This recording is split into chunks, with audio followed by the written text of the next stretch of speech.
सूझ। आज हम सीखेंगे एक कहानी। कहानी का नाम है नानी की सूझ। नानी की सूझ मतलब नानी की चालाकी। राजू एक लड़का था, वो कक्षा 1 में पढ़ता था। एक दिन उसकी छुट्टियां हो गई स्कूल की।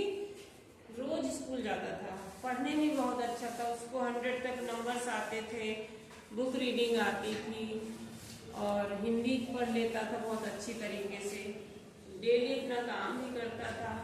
तो जब उसकी जून की छुट्टियां हुई तो राजू ने बोला कि अपनी मम्मी से कि मम्मी मैं नानी के यहाँ जाऊंगा, नानी के यहाँ जाऊंगा। तो उसकी मम्मी ने कहा बहुत छोटे हो, अभी नानी के यहाँ पहले कैसे जाओ पाओगे, रास्ता बहुत दूर है नानी घर, वहाँ जंगल पड़ता है, जंगल में खूंखार जानवर रहते हैं। तब भी वो जिद करने लगा, मैं नानी के यहाँ जाऊंगा, नानी के यहाँ जाऊंगा। उसकी मम्मी ने कहा जिद कर रहे हो तो जाओ, कहना नहीं मान रहा है। तो उसने बोतल रखी, पानी की बिस्किट रखी, बैग लिया, अपने कपड़े लिए और चल दिया नानी के यहाँ। नानी के यहाँ जाऊंगा, बहुत खुश था कि मैं तो नानी के यहाँ जा रहा हूँ, मैं तो नानी के यहाँ जा रहा हूँ। तभी रास्ते थोड़ी दूर गया था कि रास्ते में जंगल पड़ गया और वहाँ जंगल में ऐसे से जा रहा था, धीरे धीरे धीरे डरता हुआ, क्योंकि जंगल में कोई भी नहीं था। तभी थोड़ा आगे गया, तभी उसको शेर की दौड़ने की आवाज आई, मैं तुम्हें खा लूंगा। राजू ने ऐसे हाथ जोड़े, बोले शेर दादा मुझे मत खाओ, नानी के यहाँ जाऊंगा। बोलो हलवा पूरी खाऊंगा, मोटा होकर आऊंगा, तब मुझे खा लेना। शेर ने कहा अच्छा ठीक है, जाओ जल्दी लौटना। फिर राजू धीरे धीरे डरते डरते आगे बढ़ा, जंगल में आगे बढ़ रहा था। तभी उसे खूंखार भेड़िया दिखा, लाल आंखें, गुर्राया भेड़िया, मैं तुम्हें काट लूंगा, मैं तुम्हें खा लूंगा, मैं तुम्हें नोच लूंगा। फिर राजू ने होशियारी की, बोला इससे तो मैं जीत नहीं सकता हूँ। तो उसने बोला नानी के यहाँ जाऊंगा, हलवा पूरी खाऊंगा, मोटा होकर आऊंगा। भेड़िए ने भी कहा ठीक है जाओ नानी के यहाँ जल्दी आना वापस।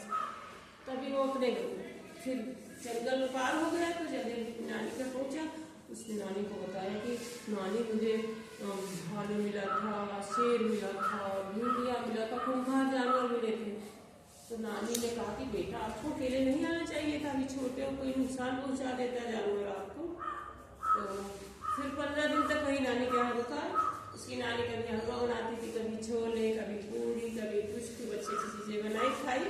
फिर जैसे ही छुट्टियां खत्म हो गई तो उसने कहा कि नानी अब मैं वापस जाऊंगा, कल मेरा स्कूल खुलने वाला है।